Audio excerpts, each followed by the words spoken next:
Oh, good morning. Hello, Good sister. morning, Shanti. Good morning, Lynette Ben. I'm Shanti. I'm glad to see faces when the clocks change because you're never sure I whether know. you will be in a black room and I will be in a black room, and never the twain shall meet. So I'm very, very pleased to see all of you here Yeah. at the right time. Thank you very much. I even opened the thing early so that you knew that when you logged in, that you were at least in the waiting room. So yeah, good morning, Lynette Ben. Good morning, Juliet Ben. Hello, nice to see you. Good morning, Judy Ben. Good morning, Ambika Ben. Great to see you all. Now, today we're going to be continuing the theme of the point form and hearing another morally on that, which I think is a seminal morally. We have read it before, but it's one of those that you've got to repeat.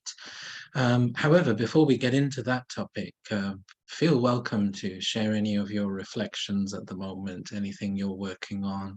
How's everyone been? So let me hand over to all of you first. Om Shanti, Brother Shailan. Morning. I would like to know about the Chit. In yesterday's Murli, I remember you talking about the Chit, and I have had, I don't know what I would call it, but I have had a reflection on, thinking, well, why am I doing this? Why am I sacrificing my time? I like to sleep a lot. And then I remembered you were saying something about the Chit. And why do these things come to our mind? That things that don't belong to Baba, I know you said something about the old sanskars, that they resurface. So I was wondering if you can talk a little more about that, because I was a little bit concerned about why was I thinking that way. Certainly. I wanted to finish this theme of the point today, and then from next week begin a series on this theme of the Chit. So I expected that this would be a topic that we would need to explore in more detail. There are a few moralies that we can take up, which will clarify it more. I'll try and find a Daddy Janki class that I'd saved back in the day on this, I think from about 2005. And I think I've got one class from Sudesh Didi from a few years back, where she went into some detail on this. So over these next few weeks, I hope all of this will be more clear. So just briefly, my understanding of the Chit is that it's like the residue of all of the impressions that have been left inside of the soul, which then drive the soul in a direction that is not necessarily good judgment. Okay, so if we take an extreme example to illustrate, you will find some souls who have got themselves very addicted to something, some sort of substance or some sort of activity. So on an extreme level, you can see from the outside that this is not good. They can't see it. And what happens is, in those circumstances, the intellect is buried in the Chit. So what's occurring there is you've got the residue of many births of burden. So if you think about it, how many waste thoughts do we have even in one day, especially before we had Baba's knowledge? Then if you think that each of those thoughts has been imprinting on the soul, now we don't think about it when we're thinking those things. We're not really reflective on ourselves. But then you add in words, then you add in actions, then you add in other people's thoughts, words, and actions, and then just circumstances.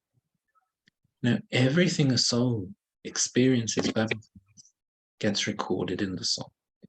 Baba speaks several muраlis on the soul not being immune to the effect of action. And he says that good and bad sanskars go with the soul. So the soul does not take with it much when the soul goes. The soul takes with it karma and sanskars. In basically, that's what's going with the soul. And the karma and the sanskars combine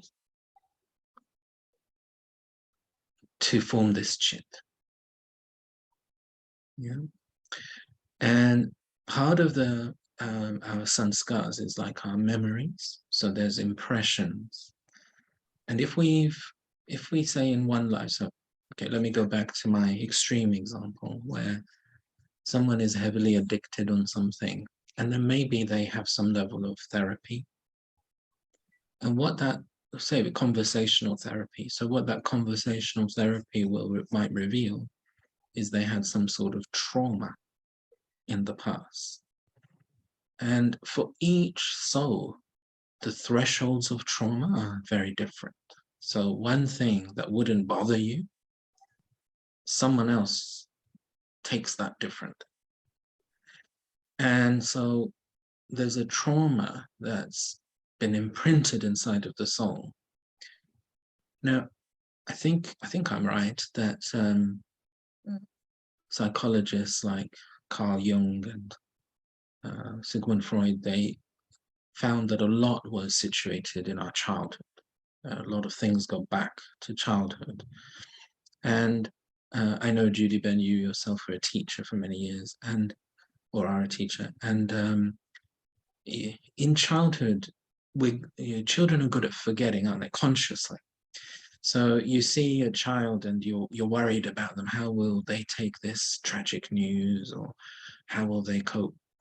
And actually, usually in a family, the children are the best at coping with something. So little children, they move on quite quickly. But what we learn as we grow up is the trauma didn't go anywhere. It's just that as children, we are able to become unconscious to it quicker. But it's not that the trauma was forgotten. And so as adults, we can make that mistake, can't we? That, oh, they got over it. Oh, they moved on. Actually, they didn't. So that trauma has become imprinted in the chit. Now then Baba gives us the picture of the staircase. And that reveals to us, it's like a spiritual mirror where we realize that we're not just dealing with one life of trauma. We are dealing with 63, so 21 in the Copper Age, and then half of our births are in the Iron Age, 42. Now that is very, very, well, the biggest trauma is usually death. So just the fact that you keep dying, and others keep dying, that in itself is leaving multiple trauma. And then if you think how many childhoods that is, and then you've got all these unconscious trauma being accumulated. Oh, maybe some of them healed along the way. Maybe some of them we did resolve along the way. But the processes that we use in Bhakti, a lot of them are not that deep, are they? Not really. It's only because Baba's sitting us down, putting us into an education, a lifelong education, that we're even looking at these things. If we were still devotees now, we still would be looking at these things in much depth. Bhakti is much more superficial for the average devotee.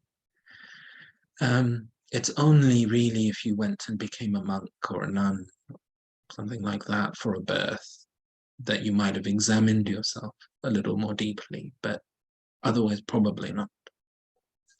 So that means we're coming to Baba with many unresolved traumas, experiences, but also Brahmin souls are good souls. So causing sorrow to others also leaves a trauma inside of the soul.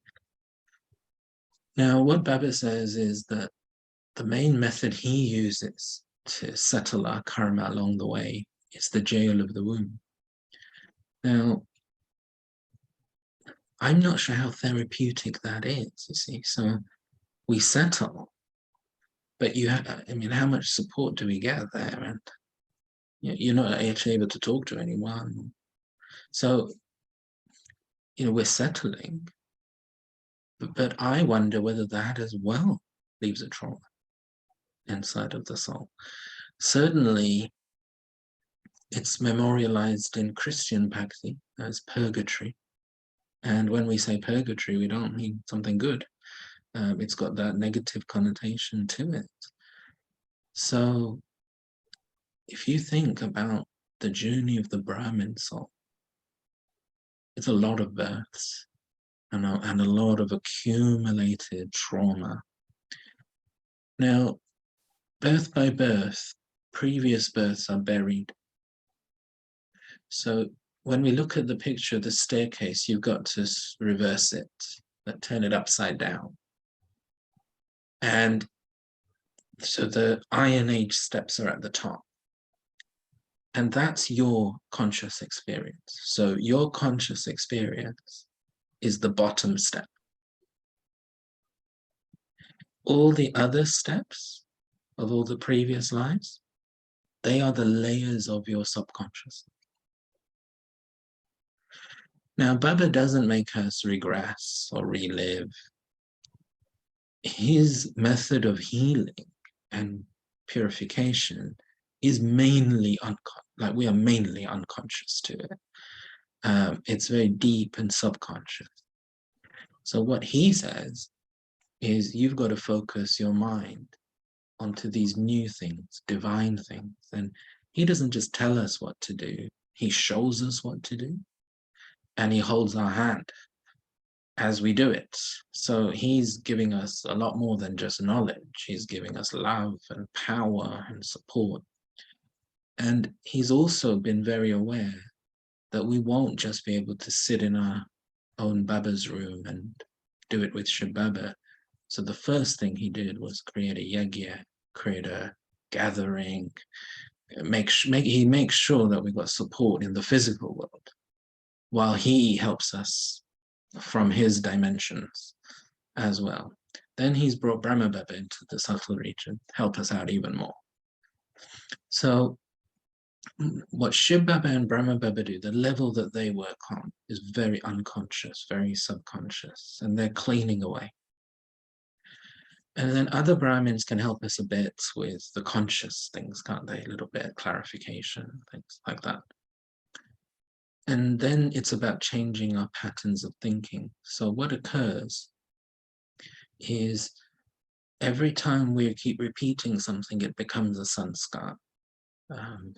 Now, certain sanskars we might have repeated for many births.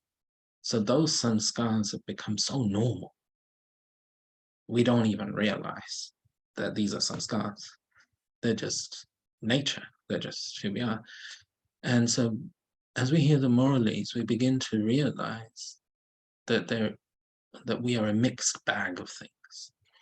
And it's, Baba uses this phrase that don't say my sanskar, call them Ravan sanskar. So he begins this process of disassociation with the sanskars of the Copper and Iron Age, and association with the 5 forms, with Brahma Baba's sanskars, with Shiv Baba's sanskars, like this.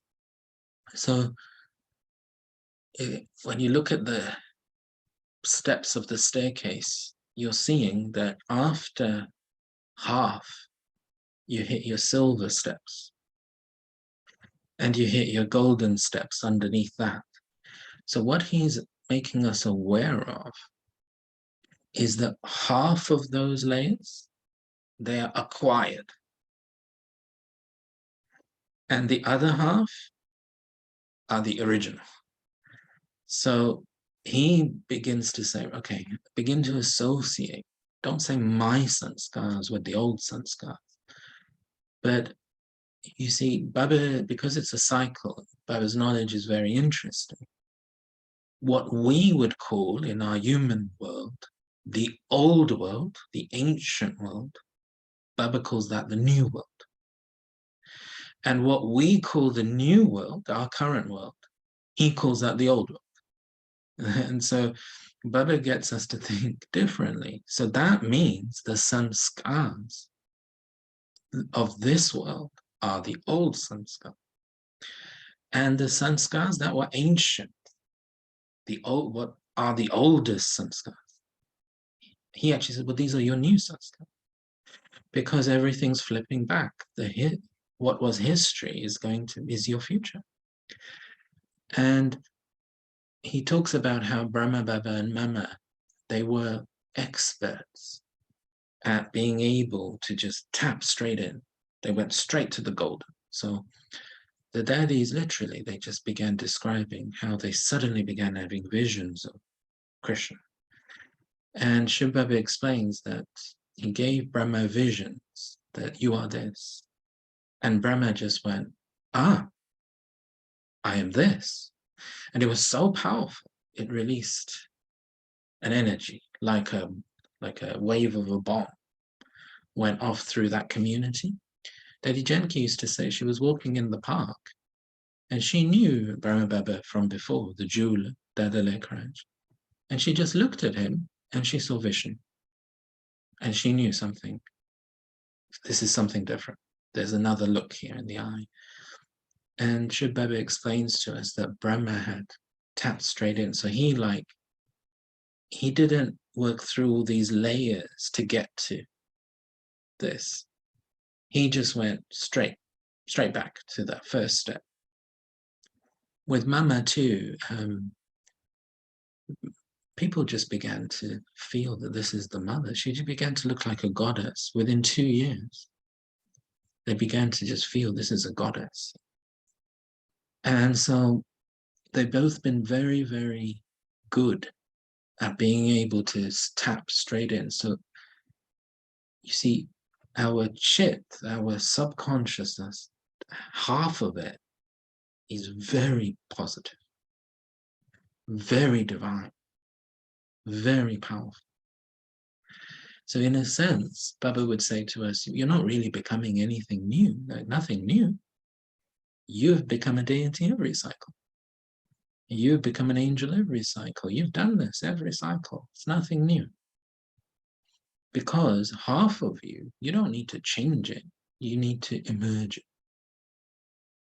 So what Baba does through his company, through his morally, through the Brahmin company, it helps us to emerge these original sanskars. And Baba says that's your nature. That's natural to you. That's your nature.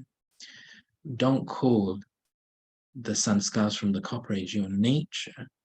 That's what's become normal because you've normalized that and it's become normal in your environment. But it's not your original nature. The sanskars of the golden age, they're never removed from the soul. They are always there in the soul. That is who you are. But the others, they're like acquired layers. You've added to yourself. And this is why Baba says your degrees continue to fall as time goes on. So what's occurred, of course, firstly, like I say, you have to turn the picture of the staircase around. So our first layer of influence is going to be this life. And we have to, what Baba says to us is write to Baba. Write to Baba about everything that you can remember in this life. And he made the daddies do this practically. They did it in the 1940s, and he did that right the way through 1950s, 1960s. And Daddy Janki used to say that when they did it, they went to give it to Baba, and Baba didn't even touch the paper because everyone's and emotional energy was even in the paper. And they just lit a little fire, and Baba just made each one, right, burn it, it's gone. And Baba says that 50% of that load, well, as you are honest with your Baba about everything, he'll take it away. The other 50%, you have to have yoga and clear that first of all. Because if my experience is the traumas of this life will hold us back, I think the other births, Baba's already gets going on that. He's working behind the scenes. Here in the UK, when I was a child, they had a big infrastructure project called the Channel Tunnel. And how that worked was the French government side, they began drilling their side underneath the sea between England and France. And the English side began drilling from their side. And they had, I don't remember the exact date, but there was a date where they had like a celebration where both engineers met in the middle, and you had both. And that's how I see the process of transformation. We've got to drill from our side. Baba's begun from the subconscious side. So Baba's going to meet us halfway, sort of thing. Maybe more than halfway, really. But he's doing his work very subconsciously, healing us inside out. We've got to do outside it. So I think, first of all, it's looking at our karma in this life, our traumas in this life, our sanskars in this life. And what he was saying to us 2 Sundays ago, that this knowledge is not just theoretical, you got to use it. These powers are not just they're theoretical, you got to accumulate them through yoga, you got to use them. These virtues that Baba teaches us about, because I don't think anyone other than BK have so much virtue education. That Juliet Ben's got lots of experience with the schools and things, I think. But I mean, to sit down for years explaining what is peace, what is tolerance, does anyone else have this sort of education? Baba goes into so much detail. Juliet Ben, have you seen that sort of thing? Shanti, it's training, but not so much schools, but in business. But no, never had that. The way that Baba teaches us is just so unique, and it's about for me, it's been about trying to emulate that, work towards getting a sense of how Baba's able to just read the room, read the audience, and know exactly what's needed and how to deliver it. Yeah, absolutely. And Judy Ben, you've worked in schools all these years. I mean, virtues education, most of the time we don't even teach children, do we, what this means? We just tell them, be patient, be tolerant. We don't, what is tolerance? And Baba sits down, doesn't he? Just teaching us, showing us, explaining to us why we should do this. So much detail. But he says to us, you'll only really understand when you use it. And as you use it, it grows, it increases. So my understanding of this process is we've got to work consciously, and these old sanskars, these old memories, they are influencing our patterns of thinking, our patterns of feeling and reaction. And those patterns of feelings and reactions, they shape our attitudes. So attitudes can be very unconscious as well. So what we've got to do is change that nature that has become normalized for us and do that consciously. But by doing that, because the parts of our nature are driven by all these subconscious factors, it's like you're sending the message back down deep into yourself of change. And so the main thing of all is always thoughts. That's always the foundation for everything. How are you thinking? And so as we change our way of thinking, and the other one is how we are looking at things. What is your vision? So thoughts and vision. These are the two things that Baba focuses on the most. And our job is to bring divinity into those two things. Danny Jenkins' classes were all about how are you thinking. She used to have this slogan, high thinking, simple living. You know, she was very good at like simple, powerful slogans. High thinking, simple living. And so she was saying your character is going to be defined by how you think. Today, Baba's talking about becoming a small king and a big king. And she used to say that statuses in the golden age are all about the quality of your thinking. A great king just thinks different. A king just thinks different. So a soul that's going to become a subject, their way of thinking is just more ordinary. That it's all about just thinking that shapes everything else. So that's my understanding of how this works. So we are consciously working against these drivers inside of us, taking Baba's help, and then he's clearing from the inside out. Jidhivan, do you want to come back and ask anything else? Thank you so much for explaining that to me. You know, Baba has been working in my life. I've seen so many good things happening. So I was sad when I had those thoughts. I became very sad because I said to myself, I should never. I did put a full stop, like Baba says, put a full stop. But I had to ask the question because Baba is in my life and he's working a lot of miracles in my life. I see it all the time. I see it all the time. So thank you so much for letting me understand it and let me don't suffer any guilt because I don't want to suffer that guilt. I just put a full stop and that's it. I need Baba in my life. I need him in my life. And there's a reason why I will never give up on him because I've been here before. And so thank you so much. Om Shanti.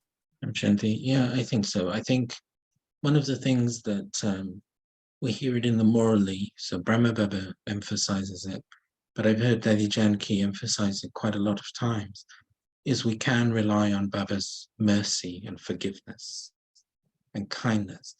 If you think that human beings can be very kind and they can be very forgiving as well. So think of the capacity of the ocean.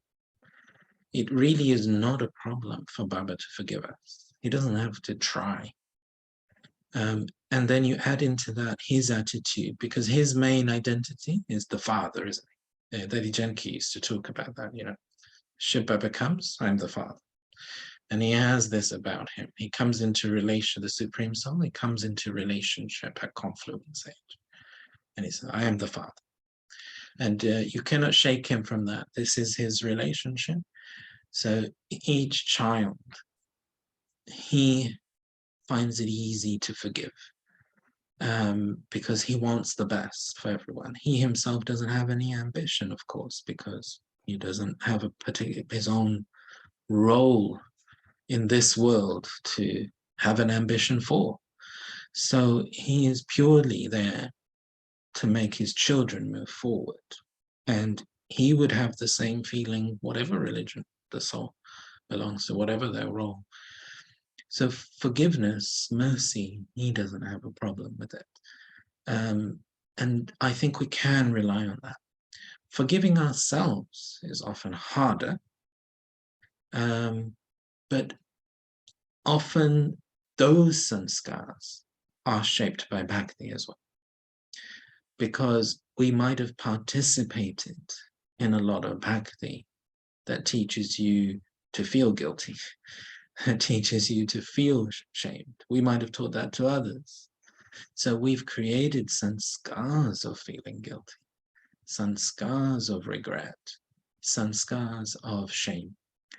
And there's one morally where Baba says it's good to regret. Well, if you've done something wrong, you should regret it. Your conscience should bite you. That's a good sign. And he uses this phrase, I remember it very distinctly, vividly, that paschatap kapito had. There's a limit to regret. And he slipped that line in, okay, it's good to regret, but there's a limit to regret. And I think that that's really where we've got to train our mind, because what can happen is we regret something, but then it triggers old sanskars of repeatedly feeling guilty about something. And my perception is that our conscience only bites once when we do something wrong. I don't think the conscience unless we repeatedly do it, but if you've just done something wrong once, I don't think the conscience is constantly making us feel regret. I think the conscience just gave us realization once, and then it's our own mind reliving, rethinking something because of these old sanskars of thinking that we've got to be guilty all the time. Like in some cultures, it's embedded. It's like you constantly got to be guilty. Then there's role identities as well, isn't there? So all of us, whether we're in a male body, female body now, whether we're a single person or family person, generally mothers have been made to feel guilty. And we've all been mothers in the copper and iron age. So you get these sanskars, these residue that we should be feeling guilty. Why are you not feeling guilty? Why, And one of the things, if you look, that Baba has been so strong on from the beginning is the sanskars that society imposes on mother. He will not allow anyone. One of the daddies, Daddy Bridge Shanta, she was in the children's class in Karachi. And she was sharing that the custom in Sindh, when Brahma Baba and the daddies were there, so this is their community, was that a widow must walk around for 12 months in a scarlet dress, head to toe. So you had to identify yourself as a widow very clearly, and you had to walk around with your head bowed in a scarlet dress. So when Baba started the Morley class off, it would have been Mama, one of the daddies, reading the Morley, and the mothers would come maybe about 11, 12 o'clock in the daytime when they could come to hear the Morley.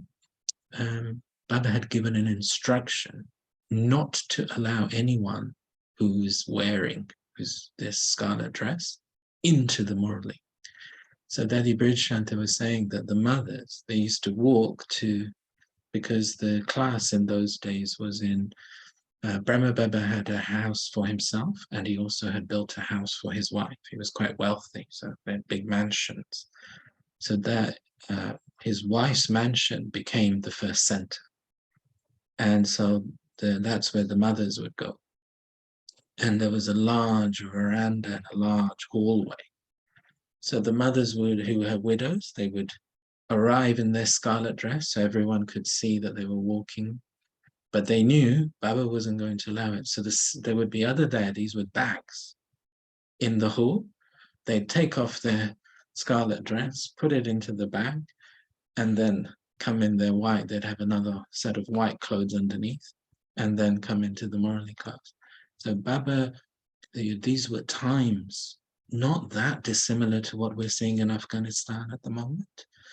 And you would have, women have to feel guilty. They have to make public shows of regret and mourning and sorrow.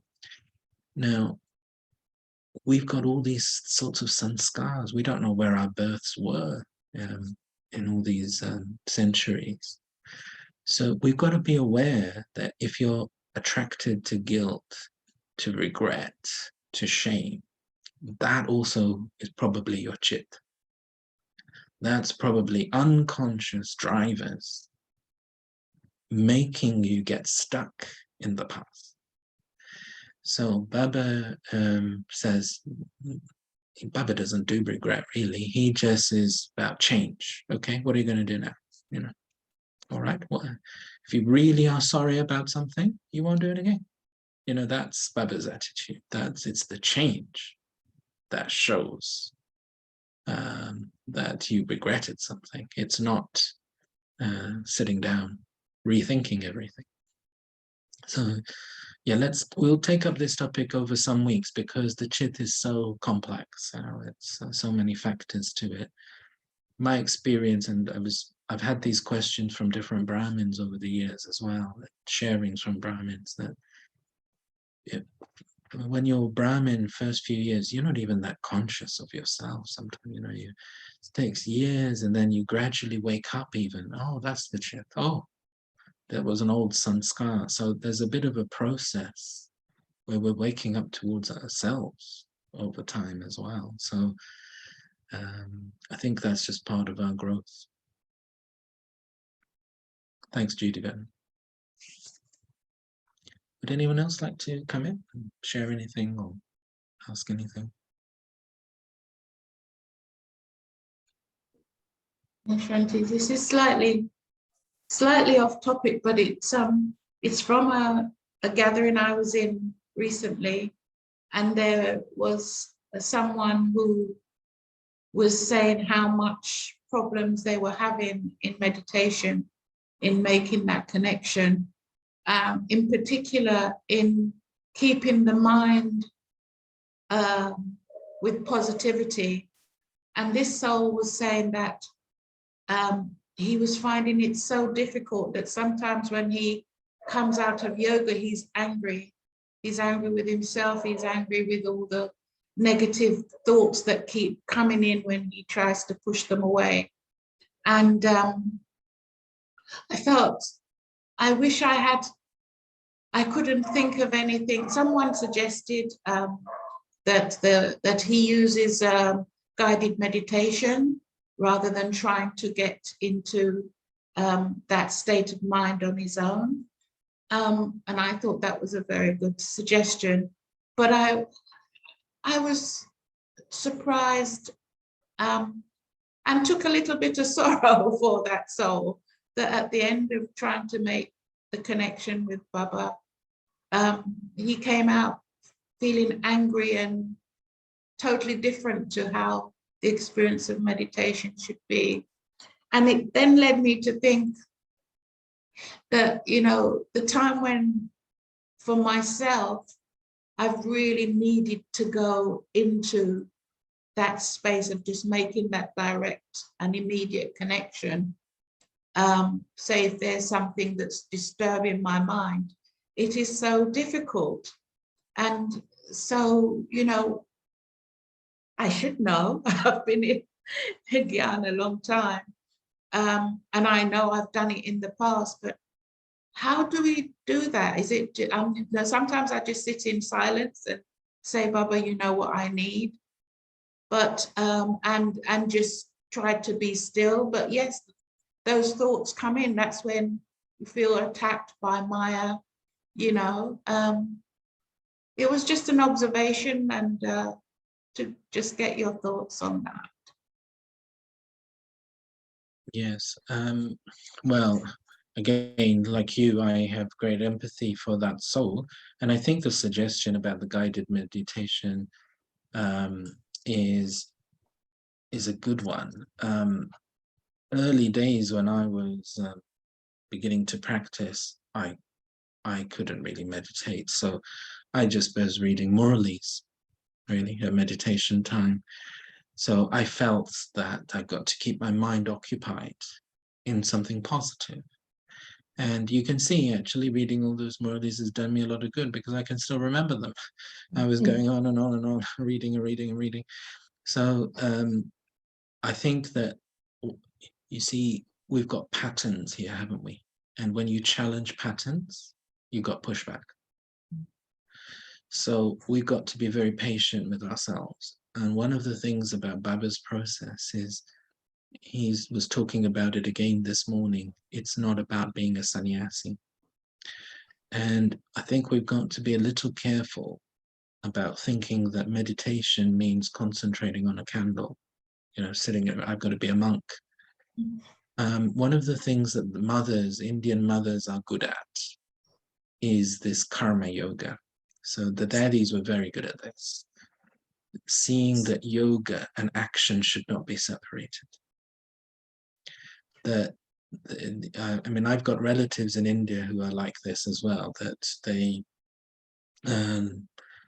have their idol Krishna, and they'll wake up in the morning and they'll offer something to that idol. They'll clean the clothes. They'll do, and it's like a real living child almost. They're like their lord or their child. So these daddies have come from that type of culture where they were doing something for their God. And what happened was, okay, early days, the daddies had visions of Krishna anyway. But then as they understood who Shiv Baba was, they've then transferred that up. But it's that same devotional feeling. And I reckon many of these mothers might also struggle if you just sat them in a room to concentrate. So I think there's something we can learn from this combination, that if I'm sitting there and I'm feeling really angry and I'm having a lot of trouble in myself, should I be sitting there? Maybe it's more useful for me, because Baba is not saying that I have to do that. Baba is saying the opposite. He's saying that why is karma and yoga separate for you? He says your heart should be with Baba, your hands should be doing the work. So maybe at that time, it's about doing something in Baba's remembrance. Maybe the yoga should be doing something for Baba, for Baba's children. And there's some blessing that you gain there from that act of giving that might make the mind peaceful. Then I go back to this thing about writing. So if you do, because maybe not when things are feeling very extreme, but maybe when things have died down a little bit, then you're in a position where you could write.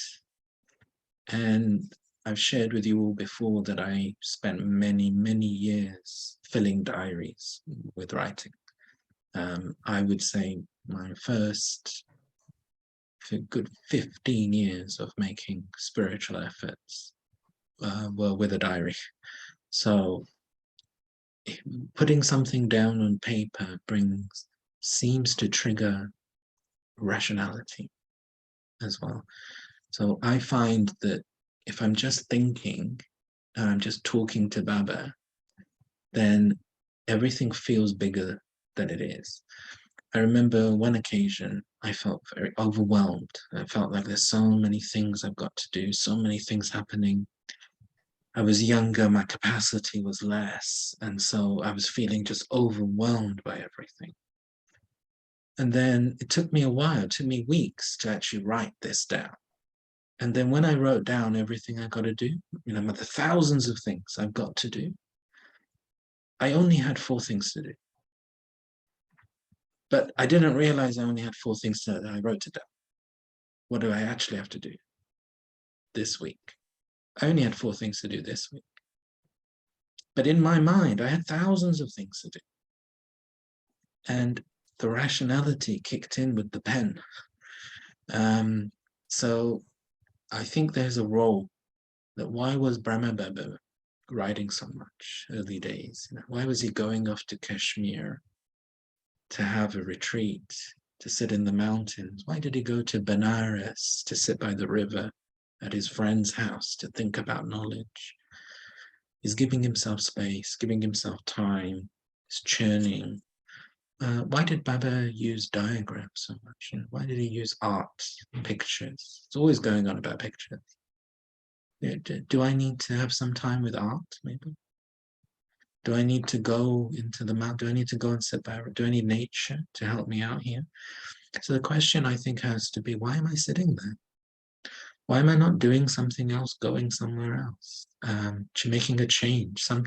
Brahma Baba, as you hear this in the Muralis all the time, that he feels that students should come for 7 days, have a retreat, then they'll be able to understand that. He feels the change.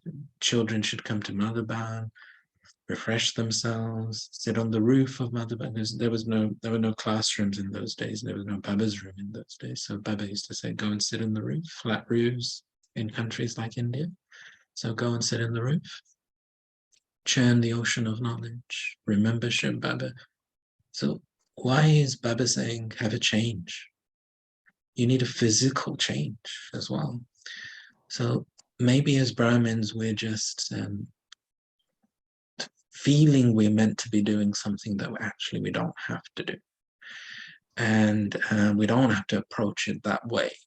But we've got in our head some sort of monkish hatha yoga that I've got to be this forceful hatha yoga. So maybe in past lives, I have forced myself to do everything. So again, actually, these are old sanskars of forcing myself. I've got to force my mind to be still. But which morally does Baba say that? I think we've got to listen to what Baba is saying. I think Baba is saying, remember your companion, choose a different relationship, maybe. You know, if you're not connecting with the Father, maybe you need to have your friend. Maybe you need to go for a walk with your friend. I had a few opportunities to talk with a very senior yogi, Dada Visharathan. He was one of the yogis. Have any of you met Dada Visharathan? Some of the older BKs might remember him when you went to Madhavan. Did any of you meet him? So he was one of those. Oh, Barbara, you did good. And he was one of the yogis who didn't worry about being a teacher or anything like that. You know, he left that to others and got on with his own yoga. But he was probably the most proficient yogi that I've seen. A very, very attentive, very accurate, very powerful. He used to conduct the Amrit Velas in Madhaban. And he came to Baba in 1939. And a few times, if you asked him, he was very happy to chat with you. But he himself wouldn't volunteer. He would just stay in silence otherwise. And in the days I met him, he was serving in the accounts department. But over the years, he's probably done every single duty you can think of, all karma yoga. And I remember once Yogesh Bhai, I think I was with Yogesh Bhai, and we'd asked him, you know, how do you remember Baba? And we were expecting, you know, like deep, like today's topic is the point form, you know, some sort of powerful volcanic stage. And he just, because he was a serious, like he wasn't a joking type of person, he was quite serious. And he just said, oh no, I just played badminton with Baba in my mind. And we didn't expect that, but it taught us that these dadas, these daddies were very good at making Baba their friend. So Daddy Janki used to say in her classes that this was the relationship she struggled with for many years, making Baba the friend, because she revered Baba. And when you have such reverence, to think of someone on your level is a bit tricky. But Didi Manmohini was very, very good at this, making Baba her friend. And Didi was Daddy Janki's confidant. And so she discussed it with Didi. And Didi mentioned it to Baba. I don't think Daddy Janki was that happy. She didn't want Baba to know. She was saying. But then Baba called her, and he actually spent a really nice afternoon just having tea and chatting with her. And she'd never done that before. You know, the Baba she knew was the Murali Baba, the more official. And it was that. And I was watching a video and at some point, maybe I'll translate it for you all if there isn't one with English interpretation.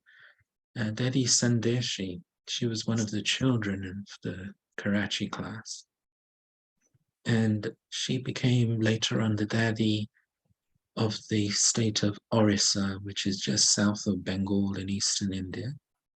And she was she was a child anyway. So she had always been used to the Baba who played with them, because Baba would come into the school from time to time and play with the children. So she was sharing in that interview that whenever she visited Madhaban, even in later days, she used to just take a pack of cards and play rummy with Baba. And she used to love to play carom with Brahma Baba. And Brother Bridgman shares this as well. He was in his 20s when he came to Baba. So was Brother Nirver. And 4 p.m. in the afternoon, Baba would take tea and play cards with them. And 5 p.m. he would play cricket and badminton.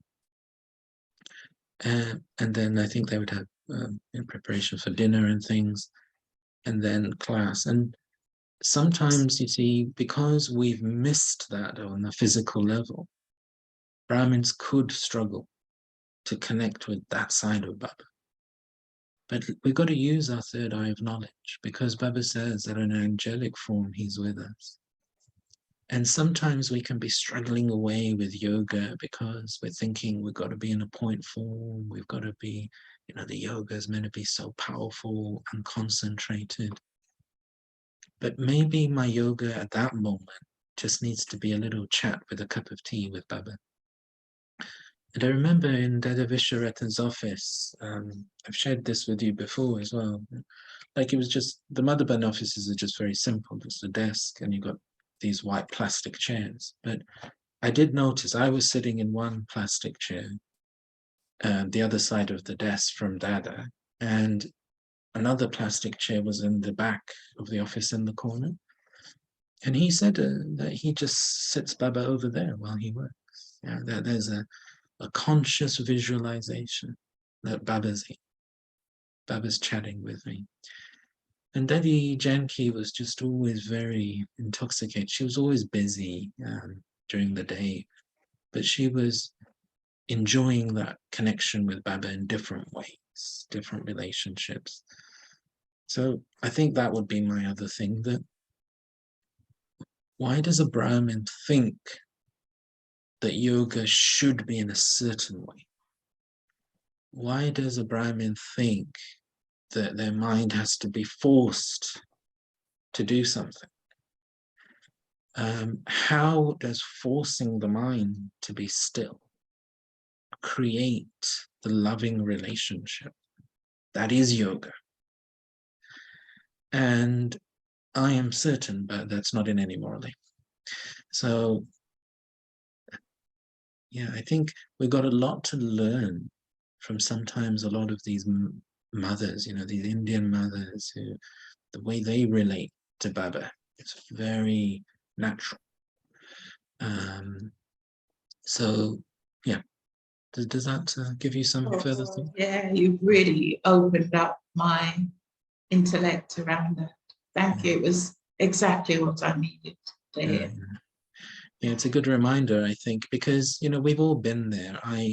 I've had naturally in this life these sanskars of being like a monk, just naturally sannyasi, and I think I balanced over the years, and it's been because you understand Baba more.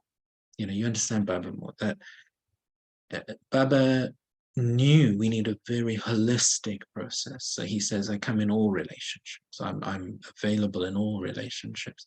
I come into your world even to connect with you and show you, and I come and create an entire infrastructure for you and make sure that you're supported down here while pulling you up. And okay, we're going to hear a morally very shortly on becoming the point, so that ultimately we have to all go back home. We have to be the zero. But there's a process of healing to get there, to get to the point. And Ambikaben, I wonder if you wanted to come in and share something. I can see you there waiting patiently. That's okay. I was thinking that, Baba often tells us that he doesn't like the word yoga, use the word to meditate. But even for Baba, Baba never tells us meditate on him. He tells us remember him. So it becomes more of a personal thing. And Baba often said, even to go to Madhaban, it is not money that takes us there, but it's the love that carries us there.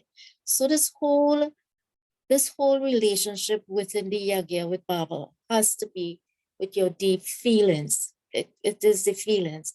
And like in today's Murli, there are two things that stayed with me. Is that one, that we are actors as we move around, that's the consciousness, and that we are now to return. And with that consciousness in the Dharana point, which you took up quite a bit as well, is that we should not have regrets. And the regrets really come from what we remember in this birth. So that what that does, it also would have indicated that the line of the intellect becomes cut. So that if we have regret, the heaviness is there. So it does not allow us to connect with Baba as we should. So regret really is a stepping back, going, keeping us grounded in the consciousness of the world, not Baba. So for me, yes, there are regrets in my life, and I've had to overcome that. And I think when I came to Baba and I recognized that Baba tells me, you are my long lost and now found child, is that I didn't find Baba, Baba found me. And I think Baba found, that's what Baba did. Baba is the one who found us wherever we were. And it is this love connection will take away the heaviness in our yoga, in our connecting with Baba. Some days may not be as good because we will have happening during the day. So that, and I do feel that, yes, we have the yagya and there's a structure in place. You often reminds us that Amrit Vela and Murli should not be compromised, and I agree with that. But the structure that is placed there, sometimes we try to follow it as a routine, and it can become an obstacle in our yoga, in our remembering Baba, because we're so focused on what is put down there than the easy relationship and going about our everyday tasks with Baba as a companion. So it is, at the end of it for me, is having this consciousness of, I have to return, I am this trustee is Baba's knowledge. This going through of Baba's knowledge in my head, and knowing where time is concerned, yes, there's an urgency at this point. We are seeing that, but it is, Baba is here with me. And I do believe that, and I feel it, that Baba was with each Brahmin child, even before Baba actually found us to say we took the knowledge. I do believe Baba would have been. I have felt that. Only I will recognize that when I came to Baba. So it is this companionship of being with Baba that I don't have to sit. I don't have to sit for meditation to say, no, I have to concentrate on being with Baba. But this having Baba as this constant companionship in whatever relationship. For me, Baba as a friend is the most important one. So that when we do sit and is in a group, and that's why also the group meditation is also powerful, that the unity, Baba often says, where one or two is gathered. We've had that in the Bible, one or two or more is gathered in my name, I am present. And as you have said sometimes, when we are also together, I do feel Baba gives his sakash as well. So it's not to have it being difficult. Understanding Baba says, yes, it is easy, Raja Yoga, but what makes it easy? We confined ourselves to a specific structure, and this is what I have to do now. Also, yes, it is a support, but as an individual, you have to find within yourself, what connects you on that level with Baba. You know, so this thing of regret, I think that touched me because it keeps us away. It puts a barrier.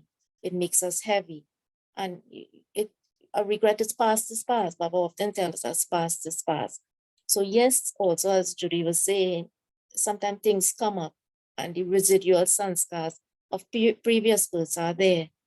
But Baba is now telling us, be in the present with him, and just be with him, make the life simple, make your connection and your yoga with Baba as a simple, not something structured. I have never been one for too much structure, you know. Structure restricts me. In the beginning, meditation restrict me, these meditation commentary. Now I appreciate it a lot more. But the restriction is a freedom, to just be with Baba. Om Shanti. Yeah, I think some really good points there. And you also reminded me of Thursday's Borg message, where Baba was saying that actually Baba is combined with every Brahmin, but it's your own thoughts and your own lack of awareness that are blocking this. So I think if we just remember that yoga is just being aware of this combined form, that Baba is with me. So I think you've made me aware, Juliet Ben, that this could be a good topic to take up in future meetings, because the question that we should explore, where is it that I have to go up to Baba's level? And where is it that I can bring Baba to my level? Mm. And I think there's this nimbleness that we've got to develop in our mind to be able to do that. Do you want to come back, Juliet Ben? I just found what you said, the sister just said, just opened up so many windows of thought for me. And I love the fact that actually, if I'm having problems sitting here, making that connection move. What is the other relationship? And maybe it's not the father this morning, maybe it's the friend, the confidant, and just having that awareness of Baba being with me while I'm doing other things is enough. I love the idea of the brother having an empty seat at the back and saying that's where Baba's sitting. I could see that image, and I can see that image for myself throughout the day as I'm doing things. It's like a wow Baba wow moment for me. So I really appreciate. And I wonder if Ranjan Ben would like to consolidate, because I know she has worked with this a lot. We're talking on this topic of sometimes you sit in yoga, you don't have your connection properly, you've got so many other thoughts coming in the mind. And I was saying that when you look at many of the mothers, they're very good with their karma yoga. You know, that you look at the daddies, Daddy Gently was always busy, but it's having that bhavana and actions, doing something for Baba, not just sitting and forcing your mind to be still. And then I was just sharing about how Dada Visharatha used to play badminton with Baba. He used to keep Baba company. Would you like to share some of your experiences? Yeah, I mean, whenever there's a good connection, then I'm in the right consciousness, then, you know, I'm sure all of you have experienced this, that then, you know, you feel so light and happy, and you feel Baba gives that experience to every child, especially in the beginning. And then after a while, you know, Baba leaves us so that we can grow up and become independent.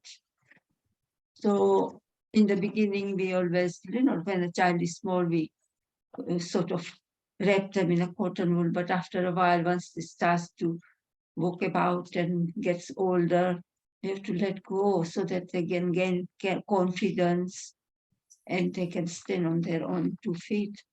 And, you know, they have to grow up and take responsibility. And so Baba also does that. And so I find that is to have, as you grow, then start to have if you have this relationship about with the body, not to allow any body consciousness, because we are so used to having relationships with bodily beings, having sisters or whoever we are, mothers or mother. And this is why Baba says that, even in the electric wire, they have this cover of, and you have to remove that, you have to cut and then join the connection, earthing, and then other live wires, otherwise you won't get a connection.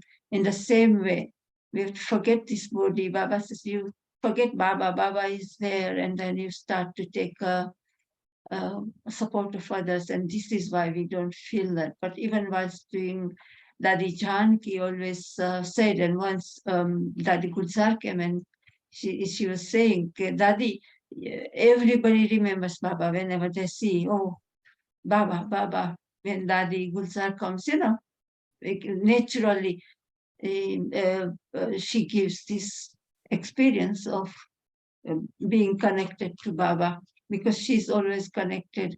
But Dadi Janki said, Dadi, I have to make an effort, because, seeing me, not everybody remembers that, oh, Baba, but whenever they see Dadi, oh, Baba, Baba, they always remember Baba all the time. And so Dadi Janki said, if we all were to do karma yoga or any relationships, but have this relationship with incorporeal father, and then have relationship as well as with that love and spirituality, spiritual connection with others. But with Baba at this time is the only one that you can be with Baba and have that. Then you won't even feel tired. Baba said, you forget your self-respect. Baba gives you that you can have all the, make a list of the titles that Baba has given us, like spiritual rose. Baba says, you are the light of my eyes, you are shining stars.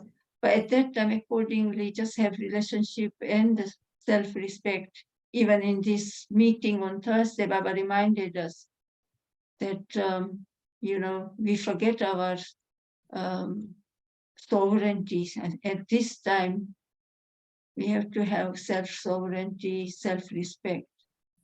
And so this is why then you'll feel Baba, you won't feel tired. Or so Dadi was saying that if we remember Baba first, take his support and have this consciousness that I'm also a tiny point like Baba, but getting things done. Baba says the soul is very tiny, but this body is so big, and yet soul is so powerful.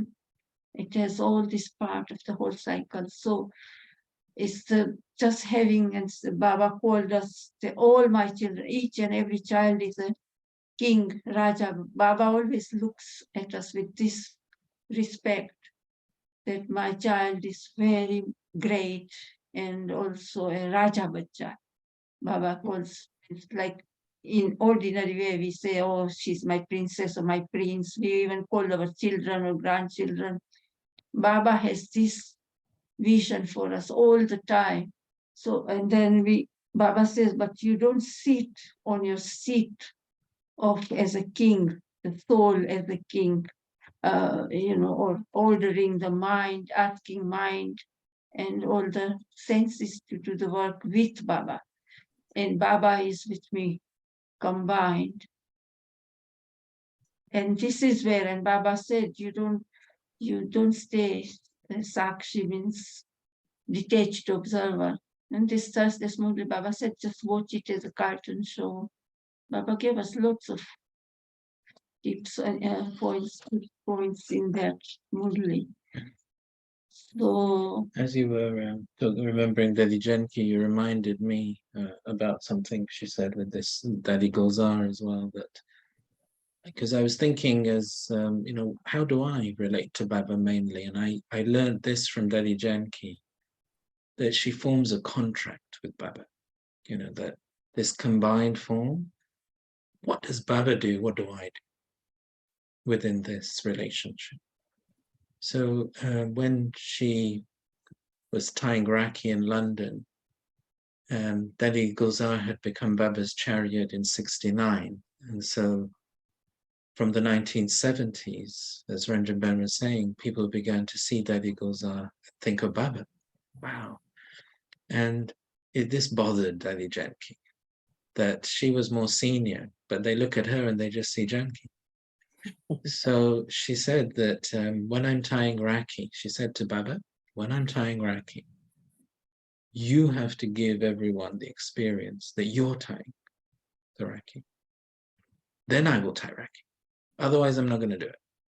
So she made this yoga contractual connection. And I had Rakhi with Devi Janki many times. And I have to say, it was just like meeting Bapdada personally. The drishti was so powerful.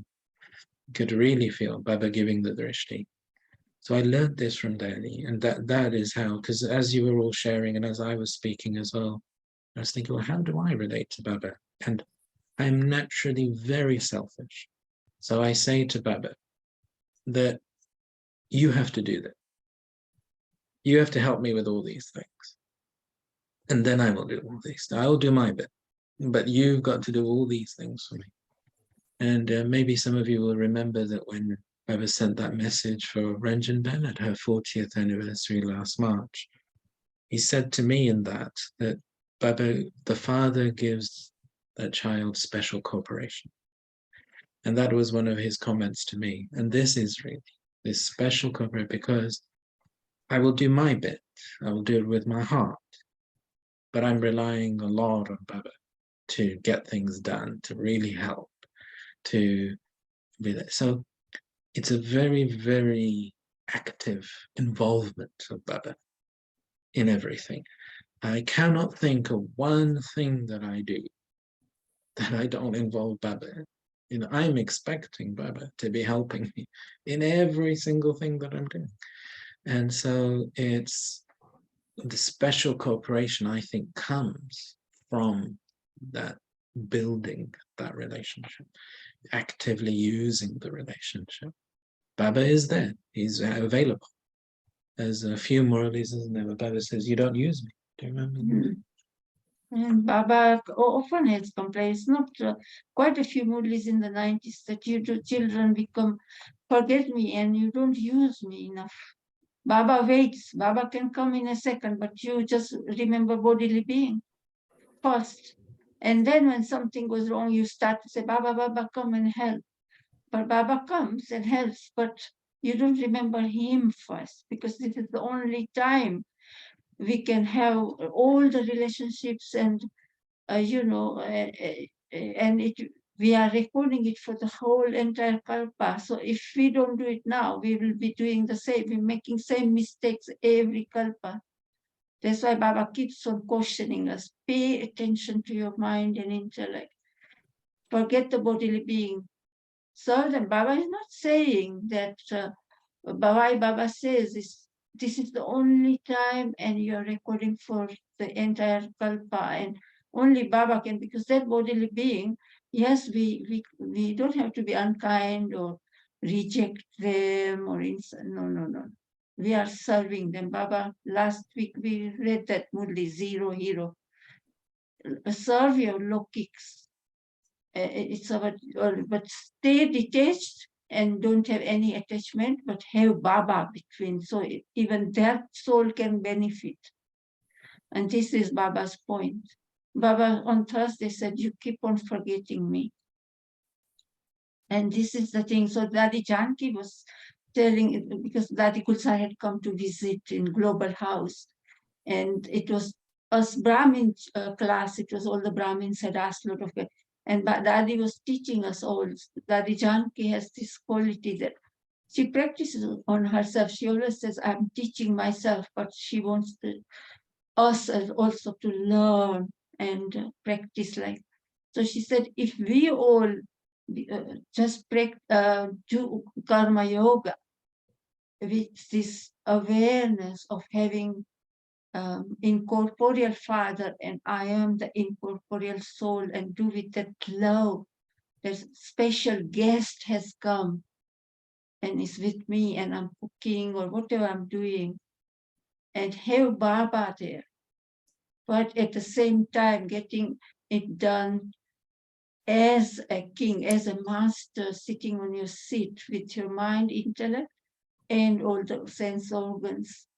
And with this awareness of Baba, and these are Baba's children, Baba's yagya, even my home is Baba's yagya.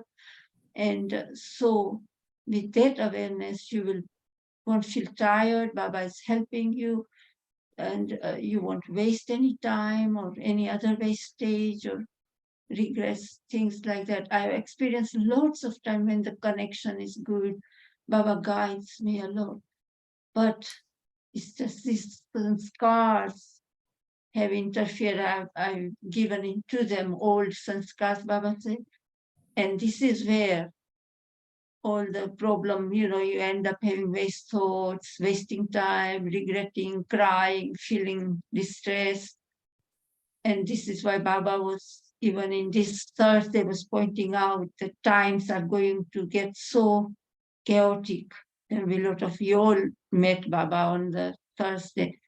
And so that Murli has everything Baba said. If we are able to practice, I think, if we practice from now on, that will really get us ready. And when suddenly something happens, we'll be victorious. Baba even asked us about the rosary and on that. It's a very, very powerful Murli and inspiring. So Dadi Janki said he is to be like Dadi Gulzar, is all the time, constantly. Baba also stressed the word sada, constant, all the time.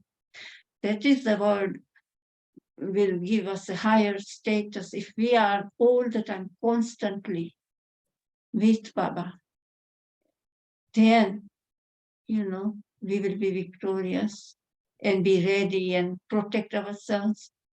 And so this is what Baba is waiting for us, to become perfect angels. Last week, Baba said, the Baba has decorated us from top to bottom, but it's now the polishing. Remember the polishing of angelic stage is the polishing. If the jeweler finishes the jewelry whole set, and then he leaves the polishing at the end.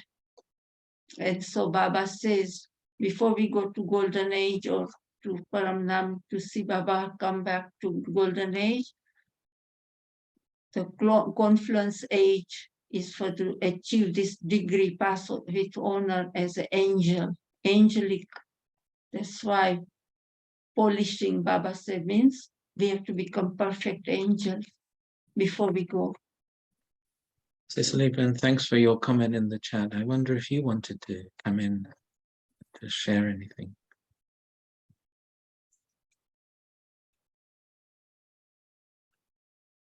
Maybe you can't come to the mic at the moment.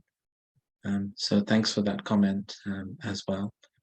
Now, I think we're at a point where we should move into the Morally, and we've got a very powerful Morally to hear. And you brothers and sisters will remember that last week we read a Morally on the zero and hero. And today Baba was saying to us, remember, you're an actor, now time to go home. And there's a story that I think I've shared with you before that Sister Jayanti used to share. So this was when she was a teenager, around about 1966. Before she had decided to become a BK, she was visiting Madhuban because her mother was a BK since 1957. And Brahmaveva was going into a meeting, and these were early days of having service meetings. So usually before then, the daddies, the dadas, brothers and sisters would just write to Baba and Mama and ask them what to do. And it was more of a paternal, maternal type of system. But Baba was setting things up for after Mama, after him. So in 1966, 66, Dadi Prakashmani, Didi Manmohini, Jagdish Bhai, some of these seniors, they were meeting to have a service meeting, and Brahma Baba was just coming towards the end to hear what they had been thinking about and give his feedback. And seeing Sister Jayanti in the courtyard, he said, well, come with me. So she had the opportunity to witness that meeting. And she recalls that the first part of the meeting was everyone sharing their self-progress and chant with Baba before they went into the thoughts of service.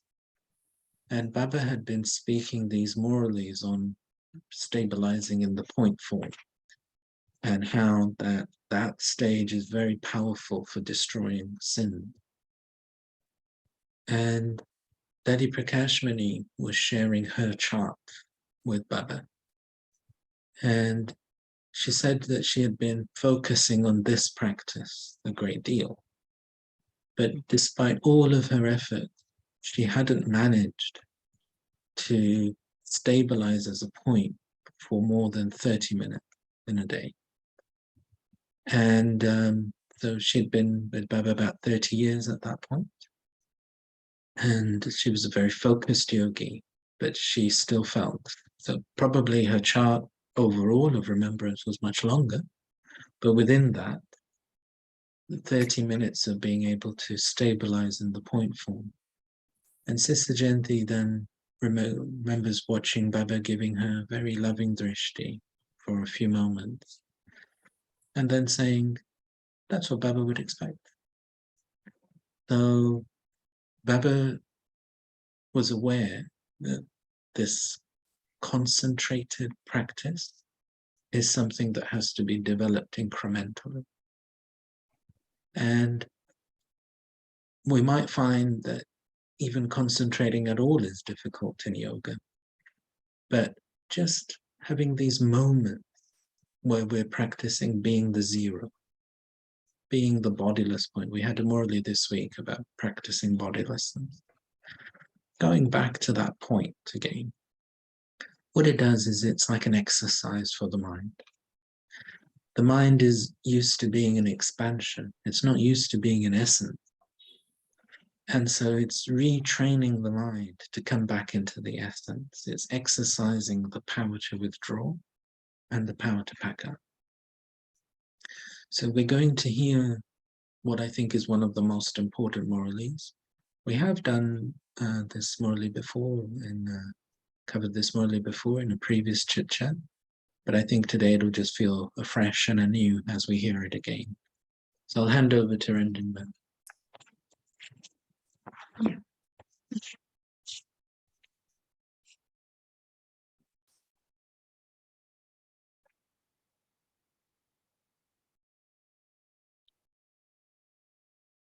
Om Shanti. Good morning to all. This is Avyakt Bhaktada, and the date is 24th July 1969, 24:07:69. And Baba says the practice of being a point.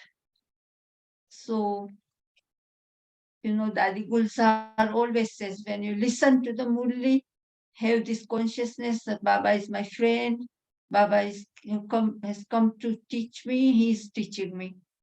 Remember a few days Baba said, don't look at any bodily being, whoever is reading is not reading, it's Baba's Murli, Baba is reading.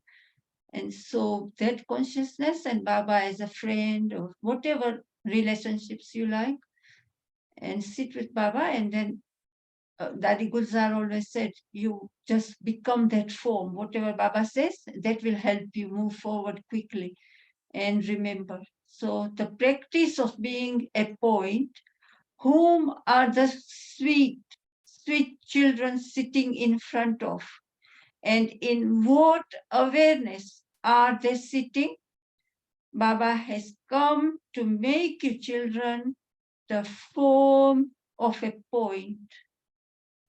I, the soul, am in the form of a point.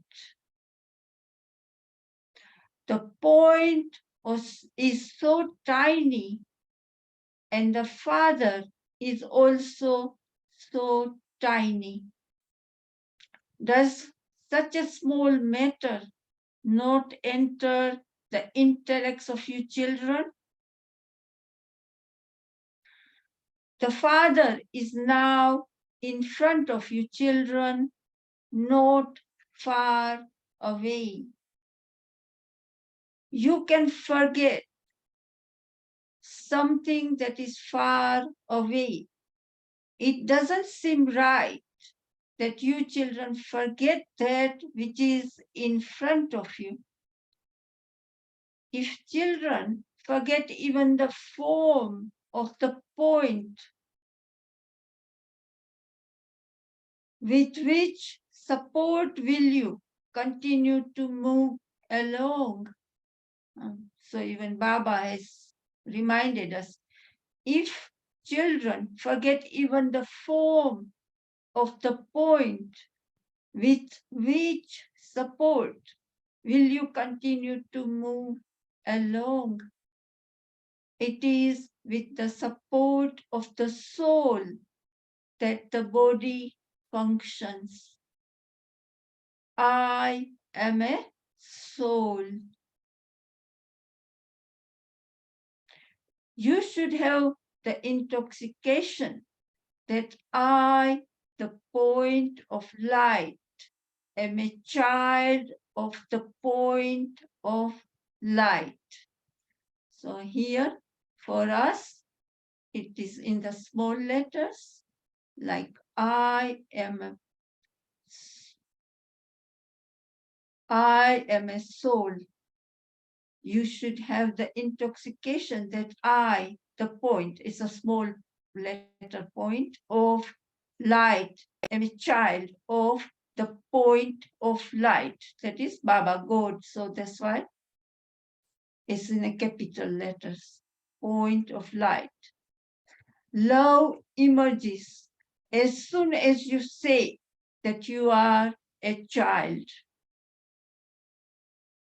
So today, you are being made to practice being stable in the form of a light.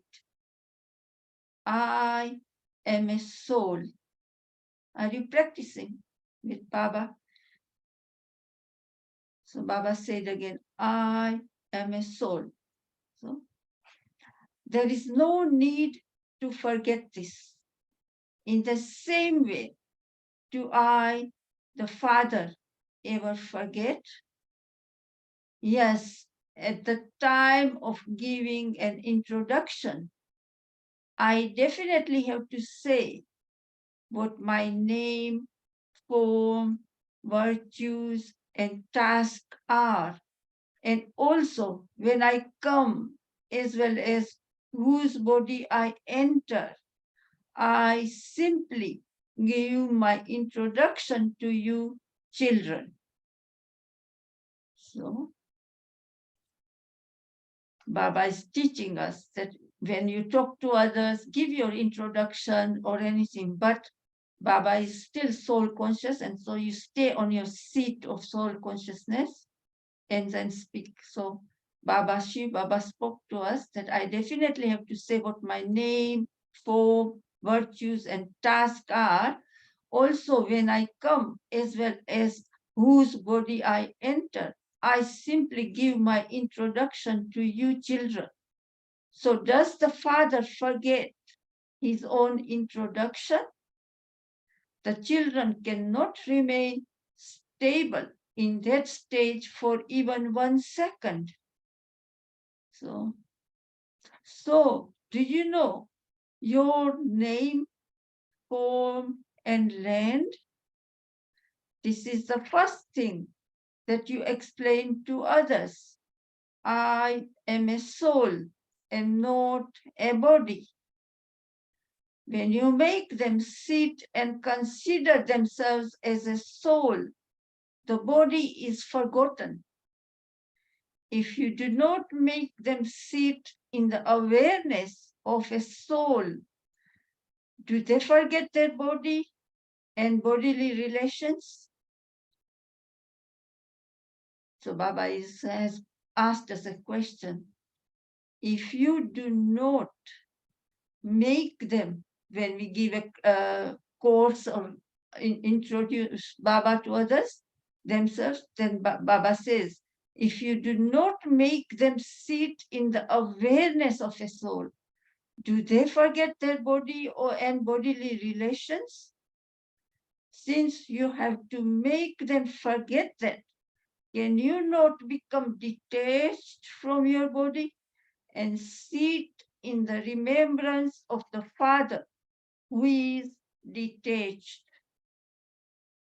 Now, all of you children must sit considering yourselves to be souls. So, Baba is helping us to practice. Whom do you see in front of you? The Father of the souls. By remaining in this stage, you will be able to become detached from the corporeal and stabilize yourself in the avyak. Can you not remember? I, the soul, am a point. Do you not know how to sit as a point? If you continue to increase your practice in this way, you will be able to stabilize yourself in the stage not for just a second, but for many hours. And you can then experience the sweetness of that stage. Shall I read it again? I'll read it again and practice and see if you get stabilized and experience that sweetness. And it's the teacher, and then Baba, as a teacher, Baba once said that you stay in that form of incorporeal soul with the Baba as your friend, and then be detached and free from attachment, and then you'll be able to achieve this stage. So practice now. Do you not know how to sit as a point? If you continue to increase your practice in this way, you will be able to stabilize yourself in that stage, not for just a second, but for many hours. And you can then experience the sweetness of that stage. There will be no need to speak anything when you are stable in that stage, the stage of sweetness. Baba says there will be no need to speak anything when you are stable in that stage. To sit as a point is not a non-living stage.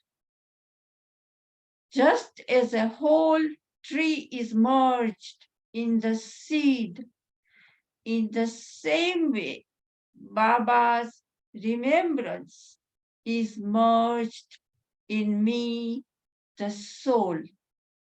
So Baba gave an example of the tree, but still, even that tree is not non-living. It's a living, but only they can't give knowledge. Whereas Baba, the seed, can give us knowledge, and we can give it knowledge to others.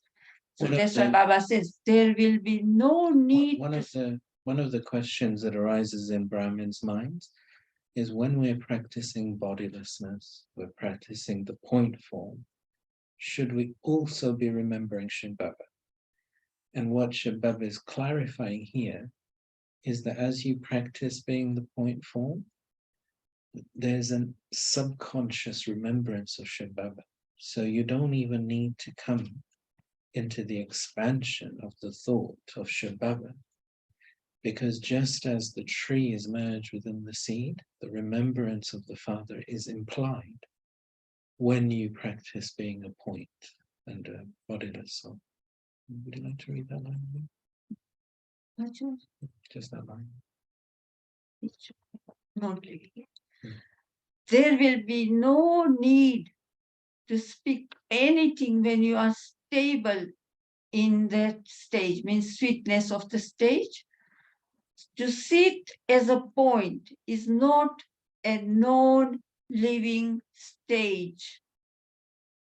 Just as a whole tree is merged in the seed, in the same way, Baba's remembrance is merged in me, the soul. Right? When you sit in that stage, you will experience all sweetness. And together with that, you will have the intoxication of the one in front of whom you are sitting. So Baba often says Baba is the saccharine of all the relationships. Remember about 2 weeks ago?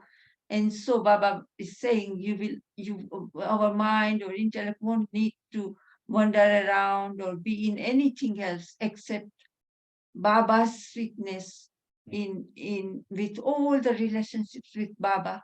And Baba is talking on all the achievements. Baba is my world. But in this practice, we're not remembering Baba. So we're just practicing being the point.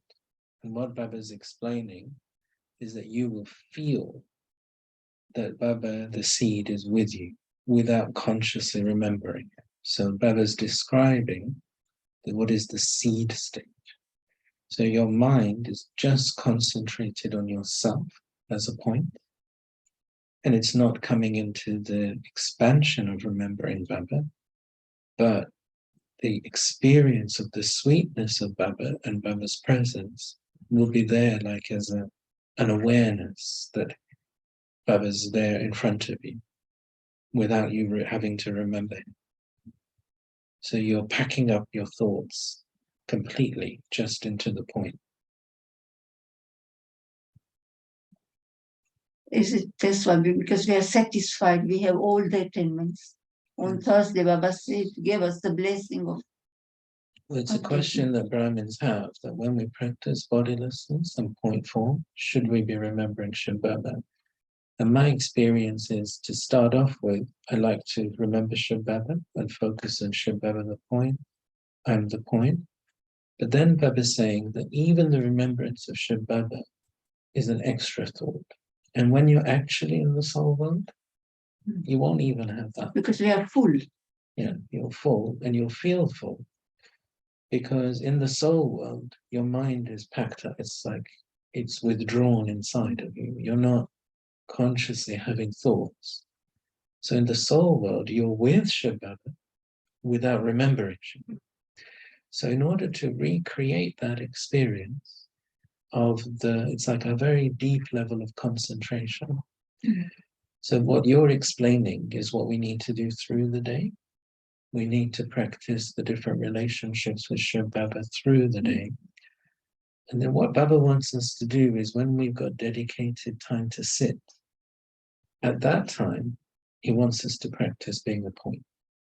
That can we withdraw our mind completely from the drama? And then even, can we withdraw it from Shiv Baba and just practice being the point? So when you sit in that stage, you will experience all sweetness. And together with that, you will have the intoxication of the one in front of whom you are sitting. Baba is also taking you back there with him. Baba does not leave you children alone. Baba's home is also the home of your children, and he will take you there with him. Baba said in today's Sakar Murli also, Baba has come to take us. And so this is really accurate, that we practice and go with Baba the way Baba would like us to go, full and with self-respect and with path with honor. So Baba is also taking you back there with him. Baba does not leave you children alone. Baba's home is also the home of you children, and he will take you there with him. All of you have to go together. Considering yourself to be a soul, you also have to come into a body and perform actions. However, whilst performing actions, you have to be loving and detached. Baba is observing you, children. Even whilst observing you, Baba is loving and detached. Is he not? Acha Om Shanti. So we can see why it's such a short Murli, just one A4 page, I think. Because this book is small, so it's just, one part of just A4, but it's packed with so much that Baba, and this is in 69. And remember, we read Baba's Bhog messages, and Baba gave us the insight what the stage, and some children, very few passed, Baba said, because it was sudden, and then some complained, why did Brahma Baba not take our leave and go? And so we read all those messages. And so that's why Baba comes and gives this in order that we can, children, Baba was observing the stage of the children and then giving this instruction, extra homework, and showing the method how to. And so now today Baba has shown us how to get ourselves ready. And so it's short, but it's packed with so much. Yes, I think what brothers and sisters will have noticed is that this was a unique Murli because Shiv Baba spoke from start to finish.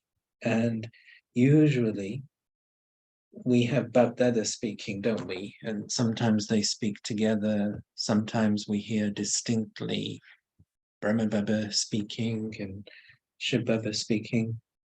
But this Murli, from start to finish, Shiv Baba even speaking in the first person, which is even more unusual, isn't it? In the Murli, saying, this is who I am. This is my introduction. I come and give it to you. And right till the end, that what is Shiv Baba about?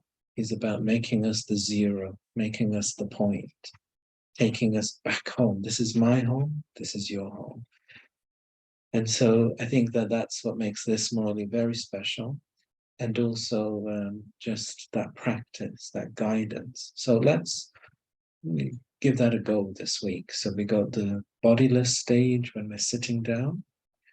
And then, as Baba said, when you come into the body as well, practice reminding yourself that you are naturally separate from this body and be loving and detached.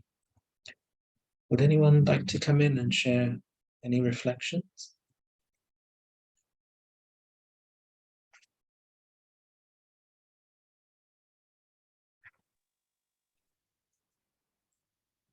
Om Shanti.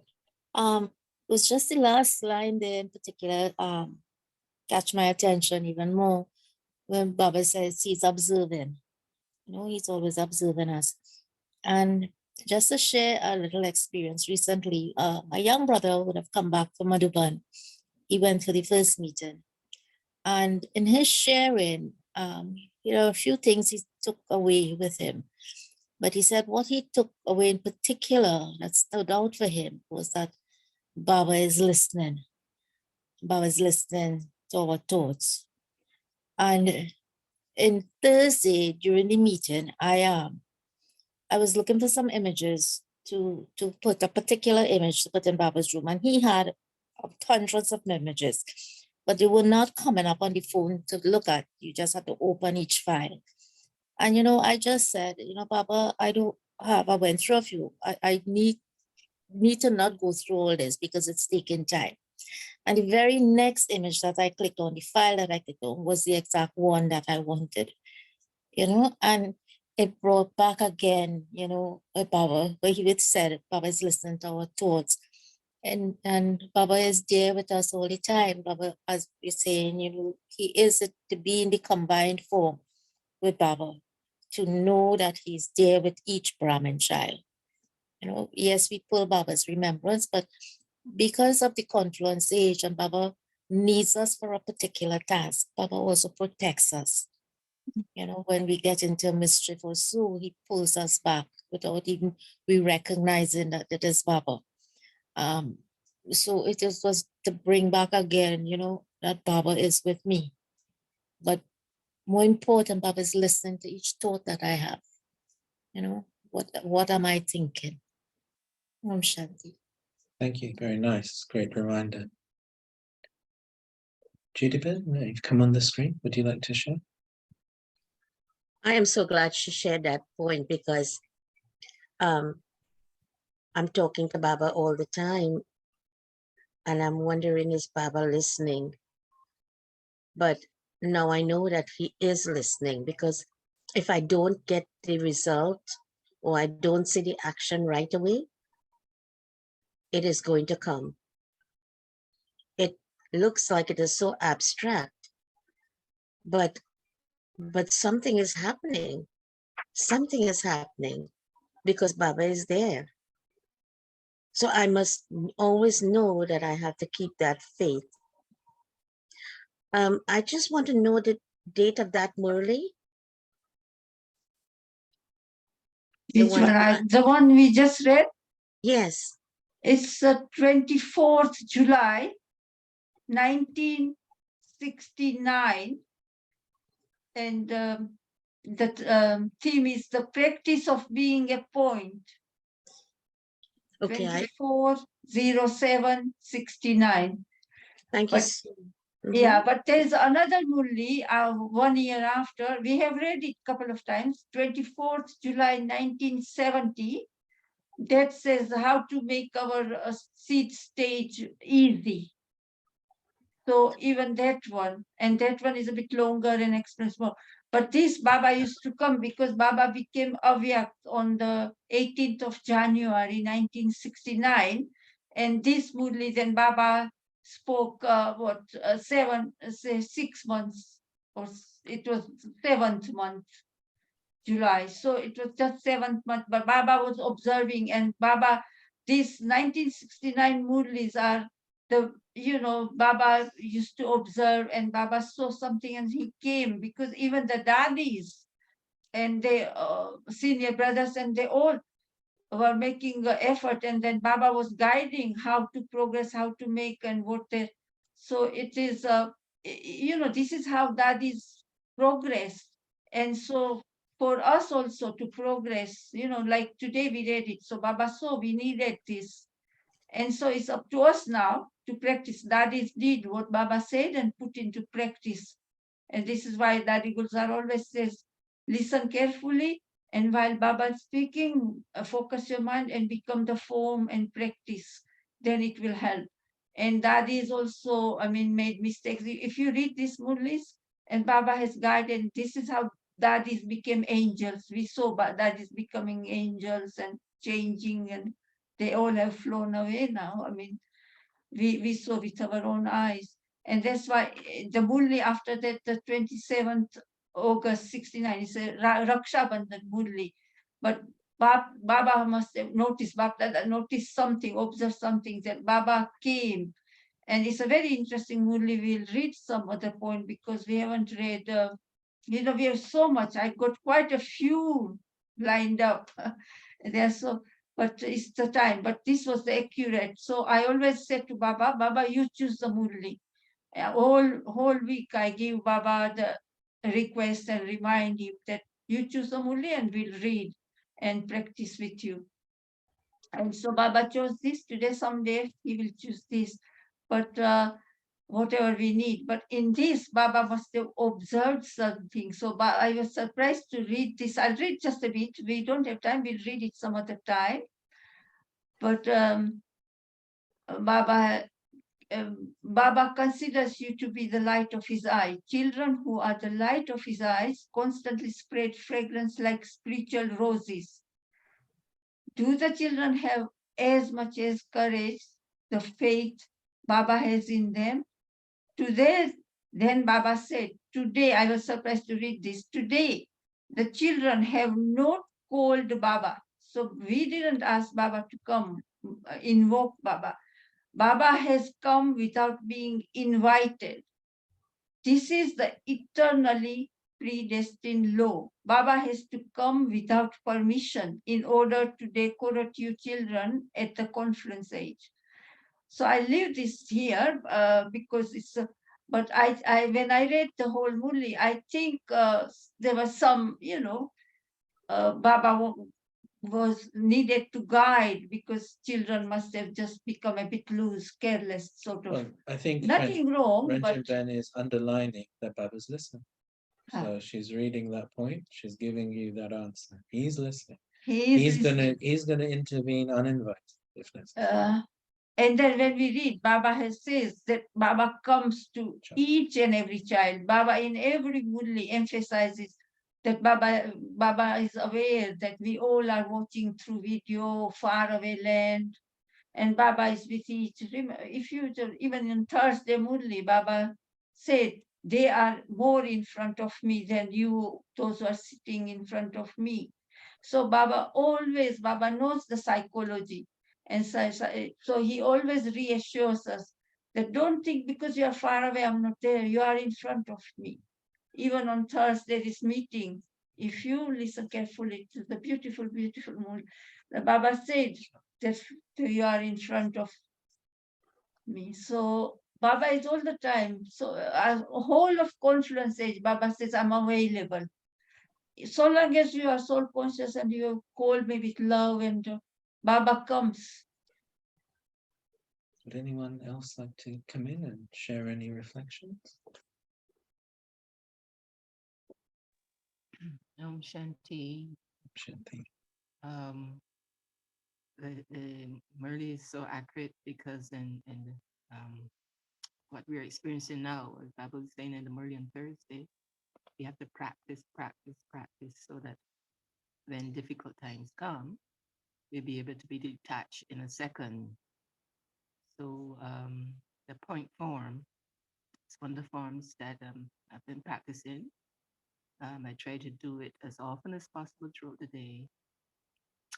One sister who just came back from Madhuban, this is something that she is also trying to practice, the seed stage, because it's like Baba is pulling us into this direction as things get more serious. So very accurate, Murli. Yeah. And also the point about experiencing Baba in different ways. I remember I was taught this game when I was studying in Michigan. It's called Kings in a Corner. And I love the game so much, but then they play it with like 4 people. And I said, now how am I going to play this when I go back? And then I said, okay, let me try Baba. And it's so much fun, So we could experiment with Baba in so many different ways. You don't have to be sitting down in meditation, but you're really a karma yogi. Om Shanti. Yeah, thanks for that. Thanks for both of those points. Absolutely. Would anyone else like to come in with any final thoughts? Thank you so much. What really struck me was your sharing on writing, because I've noticed like a couple of weeks and I've been going through this, oh gosh, there's so much to do. Baba's telling us to do this and I don't know whether there's enough time. So all those thoughts keep crowding in. And when you just leave it, there's still sort of 1,001 things still hanging out there. But I think I'm going to start practicing this, just writing it down. And as you say, that will inject some practicality into that process. And the second one was this particular point, again, you mentioned about being in this stage, this bodiless stage, where I think it equates to, I'm sorry, the seed stage, where it equates to almost the Lavleen sthiti, as Baba calls it, where you're not even aware of Baba. It's so merged in that. I think it's one of the highest stages, and experience of it has been just tiny little fractions of it, but ever so beautiful stage. Thank you for that. I think you might be right. And Ranjan Ben was saying earlier about how Baba says that when you want to connect two wires together, you have to remove the casing first. And so as we're practicing this bodilessness, it's like we're shedding that case of the body. So the two wires, us and Shiv Baba, no longer have a barrier between us. So Baba's always cautious, because in fact we do believe we can merge into the light and disappear. So he's always very cautious about using that sort of terminology. But I think you're probably right that in terms of feeling, we feel like we're merged in Baba's love, in Baba's presence, even if we are always eternally separate in terms of form. So yes, I think that's a great reminder. And also Dadi Gulzar, a few weeks ago, I was listening to her class, and she said, unless you have that spiritual pure love for Baba, you can't forge relationship with Baba. And so you need to be merged in that. And today's Murli, Sakar Murli, Baba said, today was the tight cloth. Baba gave an analogy of the tight. You know how there's a fashion to wear leather things. They're so tight, and they are very hard to take off. And so Baba said, don't be so body conscious. This is why this practice of being is very good, that we are ready to, when the time comes, we are ready to be Ashariri. And Baba did this Thursday, Baba did do a drill with it and advised us to practice bodiless stage, because Baba said the times are going to get so hard. And so this is why Baba says it's important that you transform yourself and become bodiless. Listen to that Baba's meeting, Murli. Baba has given us lots of, and Baba did a nice drill. So if you can watch a little bit of video, if you don't have much time, with Baba's teaching us drill and guiding us what to do, because Baba has in advance told us that now the times are going to get, there will be chaotic, and there will be a lot of sorrow. And so if you could, just read there and prepare. Are there any final reflections from anyone before we end today? Well, thank you again for a very rich discussion.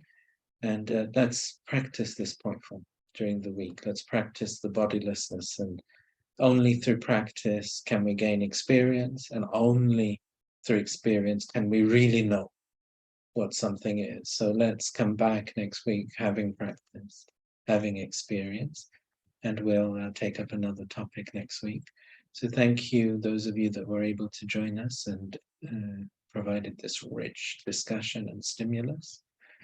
Thanks to Baba, of course, for the morally. And also greetings to all of you on YouTube later on tuning in. And I get messages from some of you, and always feel welcome if you've got questions or anything during the week. You can always send it through WhatsApp, and then we can always take things up.